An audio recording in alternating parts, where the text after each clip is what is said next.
Hello student, welcome to Edu Paradise. आज की video में पढ़ने वाले हैं हिंदी व्याकरण का सबसे महत्वपूर्ण टॉपिक छंद के बारे में, जो आने वाली यूपी बोर्ड 10-12 की परीक्षा के लिए इंपोर्टेंट होने वाला है। सबसे पहले हम पढ़ेंगे छंद का अर्थ क्या होता है। छंद का अर्थ होता है आह्लादित करना या फिर खुश करना। जिस प्रकार अलंकार काव्य क्या होता है, आभूषण होता है। या फिर हम जिस प्रकार जब हम रस को पढ़ते हैं और रस को पढ़ने से जो हमें रसानुभूति का उत्पन्न होती है, उसी प्रकार जब हम छंद को पढ़ते हैं और छंद को पढ़ने से जो हमें प्रसन्नता मिलती है, जो हमें खुशी मिलती है, उसको क्या बोलेंगे? हम छंद छंद बोलेंगे। ठीक है, आगे देखते हैं छंद की परिभाषा।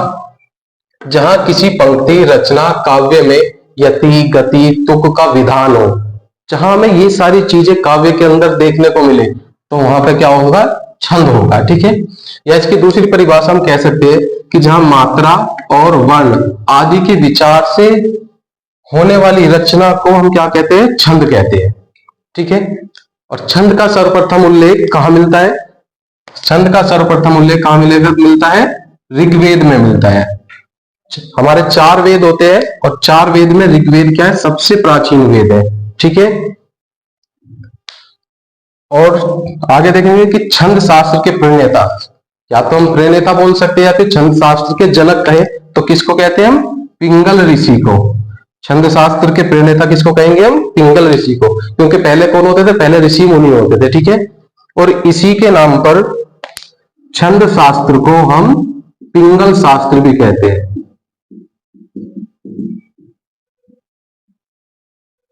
ठीक है, क्वेश्चन में पूछ लिया जाता है कि छंद शास्त्र को और किस ऋषि के नाम से जाना जाता है, तो पिंगल ऋषि के नाम से जाना जाता है। ठीक है, उन्हीं के नाम पर इसको पिंगल शास्त्र कहते हैं। ठीक है, आगे हम देखेंगे छंद के कितने अंग होते हैं। छंद के 7 अंग होते हैं। कितने अंग होते हैं? 7 अंग होते हैं। इसमें पहला क्या होता है? चरण या फिर पद, वर्ण या फिर मात्रा, संख्या और कर्म, जिसमें गति, यति, तुक और गण। जिसमें सबसे ज्यादा जो इंपोर्टेंट जो क्वेश्चन में पूछ लिया जाता है कि गति क्या होती है, बारे में पढ़ते हैं। गति किसको कहेंगे हम? कि जब पढ़ते समय कविता के स्पष्ट सुखद प्रवाह को क्या बोलते हैं? हम गति कहते हैं। मतलब जब हम पढ़ते पढ़ते हमें किसी भी कविता को जब हम पढ़ते हैं और पढ़ते पढ़ते हमें क्या एक सुखद प्रवाह महसूस हो, तो उसको क्या बोलते हैं? हम गति कहेंगे। या फिर हम जब हम रास्ते में चल रहे हैं और चलते चलते जा रहे हैं, तो वो भी क्या होगी? गति होगी। ठीक है, यति का मतलब क्या होता है? यति का मतलब होता है विराम या फिर ठहराव। मतलब जब हम किसी भी पंक्ति को या किसी भी कविता को पढ़ रहे हैं और पढ़ते पढ़ते जब हम थक जाते हैं, तो क्या होता है? कुछ समय के लिए हम क्या वहां पर रुक जाते हैं, उसी को क्या बोलते हैं? हम यति कहते हैं। अब यति, जैसे किसी पंक्ति में कोई कोमा आ जाएगा, जहां पर कोमा लगा आएगा, तो उसको क्या बोलेंगे? वहां पर क्या बोलेंगे? उसको यति बोलेंगे। ठीक है, तुक का मतलब क्या है? कि जब छंद के चरणों के अंत में एक समान उच्चारण वाले शब्दों के आ जाने से जो लय उत्पन्न होती है, उसको क्या बोलते हैं? हम तुक कहते हैं। मतलब जब चरणों के अंत में जब हमें एक समान उच्चारण वाले अंक देखने को मिलेंगे, तो उसको क्या बोलेंगे? हम तुक बोलेंगे। ठीक है, आगे देखते हैं छंद के प्रकार। अगर हम छंद के प्रकार की बात करें, छंद के 3 प्रकार होते हैं: मात्रिक छंद, वार्णिक छंद और मुक्तक छंद। जिसमें सबसे ज्यादा क्वेश्चन ये समझ लीजिए 99% जो क्वेश्चन पूछे जाते हैं वो मात्रिक छंद से पूछे जाते हैं। मुक्तक छंद से क्वेश्चन हमारे नहीं बनते हैं। वार्णिक छंद से भी मान लीजिए 1%, और जो आपके यूपी बोर्ड में इससे भी कोई क्वेश्चन नहीं बनेगा। सभी क्वेश्चन आपके किससे बनेंगे? मात्रिक छंद से बनते हैं। ठीक है, अब मात्रिक छंद होता क्या है? जिस छंद में मात्राओं की गणना की जाती है, जिसमें हमें मात्राओं की गिनती करनी है, उसको क्या बोलेंगे? मात्रिक छंद बोलेंगे। वार्णिक छंद क्या होता है? जिस छंद में हम वर्णों की गिनती करते हैं, उसको हम वार्णिक छंद बोलते हैं। मुक्तक छंद क्या होता है? जिस छंद में कोई नियम ना लगे, या फिर जिसमें वर्ण या मात्रा से जो छंद मुक्त होता है, उसको क्या बोलते हैं? मुक्तक छंद बोलते हैं। ठीक है, तो हमें इस सिर्फ क्या पढ़ना है? मात्रिक छंद को पढ़ना है। अब मात्रिक छंद की बात करें तो मात्रिक छंद भी कितने प्रकार के होते हैं? 3 प्रकार के होते हैं। ठीक है, पहला कौन सा होता है? सममात्रिक छंद।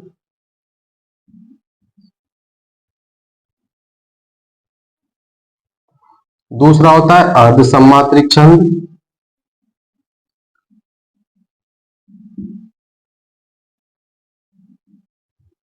एक तीसरा होता है विषम मात्रिक छंद।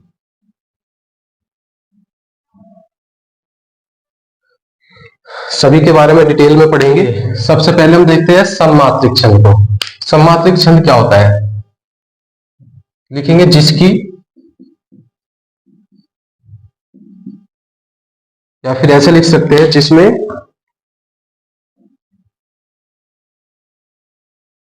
चलिए सममात्रिक छंद को देखते हैं। जिसमें लिखेंगे जिसमें सभी मात्राएं समान हो।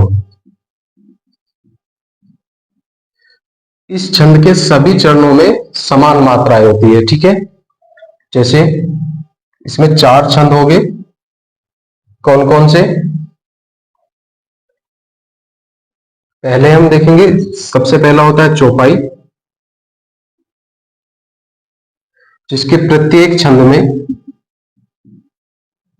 जिसके प्रत्येक चरण में 16-16 मात्राएं होती है। नेक्स्ट दूसरा होता है रोला, इसके 24-24 मात्राएं होती है। तीसरा है गीतिका, इसके प्रत्येक चरण में 26-26 मात्राएं होती है। और चौथा होता है हमारा हरि गीतिका, जिसके प्रत्येक चरण में 28-28 मात्राएं होती है, ठीक है। आगे हम देखेंगे अर्ध सममात्रिक छंद। ये क्या होता है? इसकी जिसके तो लिखो जिसके 2 चरणों में समान मात्राएं होती है और शेष 2 चरणों में समान मात्राएं।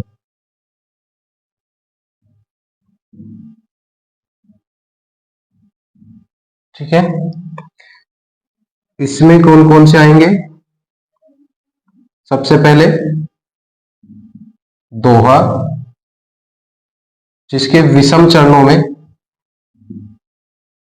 विषम और सम, जिसके विषम चरणों में 13-13 मात्राएं होती है और सम चरणों में 11-11 मात्राएं होती है, ठीक है। दूसरा आता है सोरठा, ये दोहा का उल्टा होता है। दोहा का उल्टा होगा तो जो सम में मात्राएं थी वो किस में हो जाएगी? विषम में। अब विषम में कितनी हो जाएगी? 11-11 मात्राएं, और सम में हो जाएगी 13-13 मात्राएं, ठीक है। थर्ड होता है बरवे,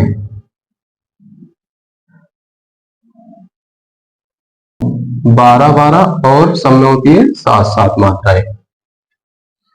फोर्थ होता है उल्लाला, उल्लाला के विषम चरणों में 15-15 मात्राएं होती है और सम चरणों में 13-13 मात्राएं होती है। आगे हम देखेंगे विषम, जिसके चरणों में समान मात्राएं ना हो, ठीक है। अब इसमें कौन से छंद पढ़ेंगे हम? इसमें पढ़ेंगे हम कुंडलिया और दूसरा पढ़ेंगे छप्पे। अब जो कुंडलिया होता है ये किन 2 छंदों से मिलकर के बना है? दोहा और रोला से। तो यहाँ ये दो किससे मिलकर बना है? रोला प्लस दोहा, ये दोनों से मिलकर के बना है। उसी तरह छप्पे, ये भी रोला और किससे मिलकर के बना है? उल्लाला से, ठीक है। आगे हम देखेंगे कि एक एक को पढ़ेंगे और किस प्रकार हमें मात्राएं गिननी है हम उनको। अगर हम लघु मात्रा की बात करें तो लघु मात्रा को हम एक डंडे से दिखाएंगे, जिसमें हम सभी जो हमारे ह्रस्व स्वर होते हैं, जैसे ए, छोटा ई, छोटा ऊ और री, और इसमें चंद्र बिंदु भी इसी में आ जाएगा, ठीक है। गुरु मात्रा कौन सी होती है? जिसमें हमारे दीर्घ स्वर आ जाएंगे, बड़ा आ, बड़ी ई, ऊ, बड़ा ऊ, ए, ऐ, ओ, औ, अंग और आय, मतलब अनुस्वर भी आ जाएगा और जिसमें हमारा विसर्ग भी होगा। ठीक है, तो इसके लिए हम 2 काउंट करेंगे। ठीक है, जहां पे हमारे गुरु मात्रा होगी उसमें हम 2 मात्राओं को काउंट करेंगे। ठीक है, सबसे पहले हम देखेंगे चौपाई को। चौपाई क्या होता है? यह एक सम्मात्रिक छंद होता है और इसमें 4 चरण होते हैं और प्रत्येक चरण में 16-16 मात्राएं होती है और अंत में 2 गुरु होते हैं। ठीक है, जैसे एक उदाहरण दिया गया है कि जय हनुमान ज्ञान गुण सागर, जय कपीस तिहु लोक उजागर, रामदूत अतुलित बलधामा, अंजनी पुत्र पवन सुत नामा। देखिए, इसमें अगर हम मात्राएं गिन के देखें, देखिए यहाँ पे क्या है, ये हमारा लघु होगा, ये भी लघु होगा, ये लघु होगा। अब देखिए छोटे ऊ की मात्रा है, छोटा ऊ तो किस में आएगा? लघु में आएगा, तो इसके लिए भी हम एक ही लिखेंगे। अब मैं के आगे क्या है? आ की मात्रा है और आ के लिए हम क्या किसको करेंगे? हम गुरु को, और न यहाँ पे क्या आ जाएगा? लघु। अब देखिए यहाँ पर यह के पहले आधा है लेकिन मात्रा क्या है? आ की है, तो यहाँ पर गुरु लघु, छोटे की मात्रा है तो लघु, यहाँ पे भी लघु होगा। अब सा पे आ की मात्रा आ रही है तो गुरु लघु और लघु।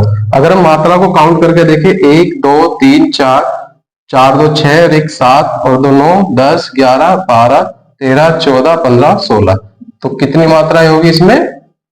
16 मात्राएं होगी। ठीक है, अगर आप लास्ट वाली में भी गिन के देख लीजिए, यहाँ पे क्या आता है? ये छोटी की मात्रा है। ठीक है, अगर हम इसमें काउंट करेंगे तो देखिए अनुस्वर आया है तो गुरु लघु लघु, यहाँ पे क्या आ जाएगा हमारा? लघु गुरु लघु लघु लघु लघु और गुरु।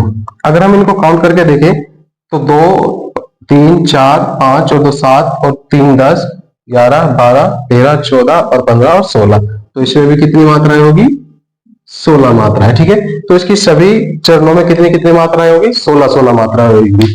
नेक्स्ट हम देखेंगे रोला को, देखते हैं रोला क्या है। यह भी एक क्या, एक सम्मात्रिक छंद है और इसके भी 4 चरण होते हैं और इसके सभी चरणों में 24-24 मात्राएं होती है और 11 और 13 पे क्या होता है? यति होती है। यति मतलब ठहराव होता है। जैसे देखेंगे, उदाहरण से समझेंगे कि को पापी है पंचत, तो अब देखो यहां पर क्या आ गया? कोमा आ गया। कोमा का मतलब यहाँ पे क्या है? यति हो गया, ठहराव है। प्राप्त सुनी जग जमगन धावत। अब एक बार हम मात्राएं गिन के देख लेते हैं। देखिए कै पे ओ की मात्रा है तो क्या हो जाएगा? गुरु। छोटा ऊ है तो लघु। यहाँ पे आ की मात्रा है तो गुरु, छोटी की मात्रा है लघु लघु। अंक की बिंदी है मतलब अनुस्वर आया है तो गुरु लघु लघु। प्राप्त, यहाँ पे क्या हो जाएगा? गुरु लघु, छोटी की मात्रा है दोनों पे तो लघु लघु लघु लघु, यहाँ पे भी लघु हो जाएगा। यहाँ पे गुरु लघु और लघु। एक बार सबको काउंट करके देख लेते हैं। पहले यहाँ पे देखो, इनको ऊपर लिख लेते हैं। 3 3 और 2 5 6 7 8 9 10 और 1 11, तो कितना आ गया? 11 आ गया। आगे देखेंगे 2 और 1 3 4 5 6 7 8 9 10 11 12 और 13, तो देखा हमने यहाँ पे कितने पे? 11 और 13। 13 क्या है? यति है। आगे वाले में देख लेते हैं, इसमें भी देख लो। इसमें क्या आएगा? लघु लघु लघु लघु, गुरु लघु लघु, यहाँ पे गुरु हो जाएगा लघु लघु लघु, यहाँ पे हो जाएगा हमारा गुरु, औ की मात्रा है और यहाँ पे अनुस्वर आया है तो यहाँ पे भी गुरु हो जाएगा लघु लघु लघु। सॉरी, यहाँ पे क्या है? आ की मात्रा है तो गुरु हो जाएगा लघु और लघु। देख लीजिए, यहाँ पे भी काउंट करेंगे एक बार। 1 2 3 4 4 2 6 7 8 8 और 2 10 और 1 11। ठीक है, आगे गिनेंगे 1 2 3 3 और 2 5 और 2 7 8 9 और 2 11 और 2 13, तो 11 और 13 पे क्या है? यति आ रहा है। ठीक है, नेक्स्ट हम आगे देखेंगे गीतिका के बारे में पढ़ेंगे। गीतिका यह भी क्या है? एक सम्मात्रिक छंद है, उसके भी 4 चरण होते हैं और प्रत्येक चरण में 26-26 मात्राएं होती है। 14 और 12 पर यति होती है, अंत में लघु और गुरु आवश्यक होते हैं। ठीक है, उदाहरण से समझते हैं। क्या है, मात्र भूसी मात्र भू है, अन्य से तुलना नहीं। इसमें मात्रा को काउंट करेंगे। देखिए, आ की मात्रा है तो गुरु, लघु, गुरु, गुरु। यहाँ पे आ की मात्रा है गुरु, लघु, गुरु, और ए की मात्रा है तो यहाँ पे भी गुरु हो जाएगा। हरि की टीका को, यह भी क्या होता है, एक सममात्रिक छंद है। इसके 4 चरण होते हैं और प्रत्येक चरण में कितनी कितनी मात्राएं होती है, 28 मात्राएं होती है। और अंत में लघु और गुरु होता है और 16 और 12 पर क्या होता है, यति होती है। ठीक है, जैसे हमने एक उदाहरण दिया गया है। चलिए इसमें मात्राओं को काउंट करते हैं पहले। देखिए यहाँ पे क्या आ जाएगा, लघु, लघु। अब यहाँ पर क्या है, वहां पे नीचे रा, ठीक है, लेकिन इसको में क्या गिनेंगे, हम गुरु गिनेंगे, लघु। अगर कोई किसी भी शब्द के पहले आधा अक्षर है तो उससे पहले जो शब्द होगा, अक्षर होगा, उसमें हम गुरु मात्रा को काउंट करते हैं। ठीक है, तो यहाँ पे क्या ओ की मात्रा है, गुरु, गुरु। यहाँ पे भी क्या हो जाएगा, गुरु।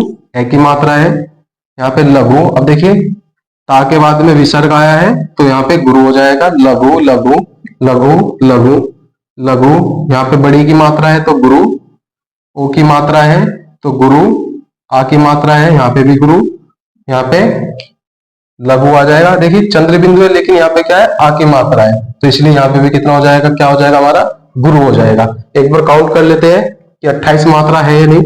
1 2 2 और 2 4 5, 5 और 2 7, 2 9, 11 12, 2 14, 15 16, 17 18, 19, 19 और 2 21, 2 23, 24 25, 26 27 28।